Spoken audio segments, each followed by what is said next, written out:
We all know that smoking, obesity, and alcoholism can kill you, but the data shows that having poor social relationships is just as deadly. Despite those massive life or death stakes, our society has a deeply flawed understanding of what an actually healthy social life looks like. A lot of that confusion comes from something researchers call the weird bias. Historically, almost all relationship science has come exclusively from Western, educated, industrialized, rich, and democratic nations.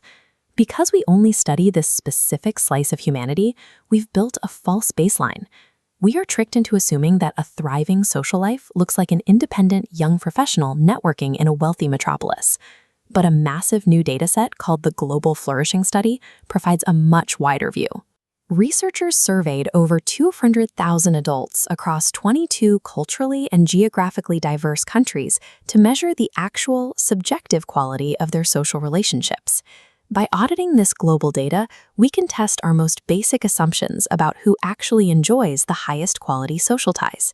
It is easy to assume that living in a wealthy, individualistic country gives you the ultimate freedom to choose your friends and, as a result, build a superior social life.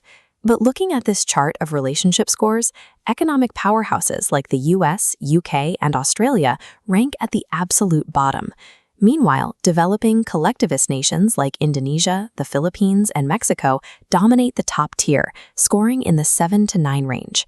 Japan is an interesting anomaly here. It combines high wealth with low relational mobility, meaning social circles are rigid and hard to change. This results in one of the lowest relationship scores globally, a kind of deep urban isolation despite the extreme population density. In highly collectivist societies, the culture prioritizes group harmony and long-lasting, non-disposable relationships over individual satisfaction. When social ties are stable and built directly into the physical environment, it creates a naturally higher baseline of connection. In the West, high relational mobility means you have the absolute freedom to leave any relationship you don't like. But that freedom carries a constant underlying cost, the ever-present threat that your partners and friends are equally free to leave you.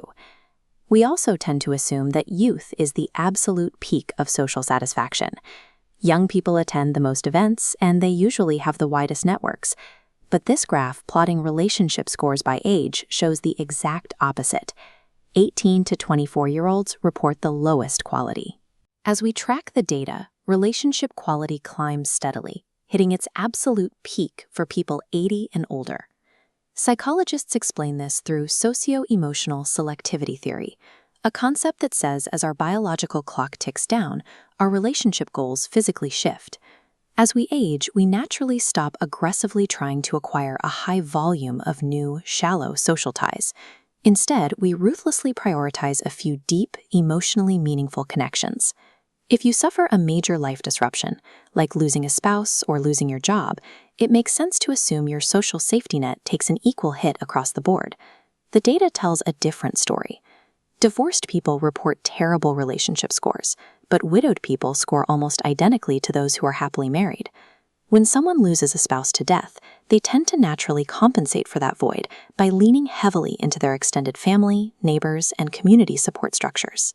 That resilience completely disappears when the disruption is economic.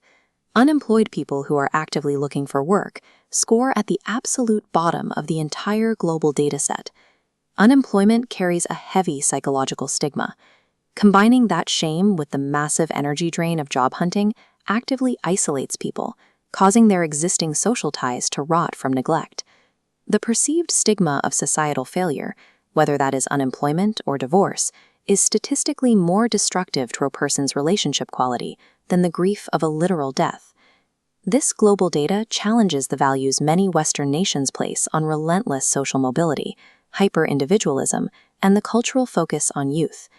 Across these 22 countries, high-quality social lives correlate with stability and a deliberate restriction of choice. We see optimal relationship scores among those who invest in communities that prioritize harmony, such as robust religious groups or neighborhoods with strong collectivist traditions.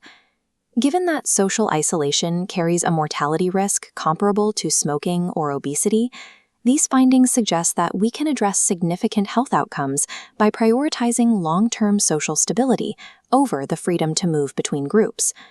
True connection might not come from the pursuit of endless social freedom, but from the more predictable, deeply rooted ties that the data shows sustain us most.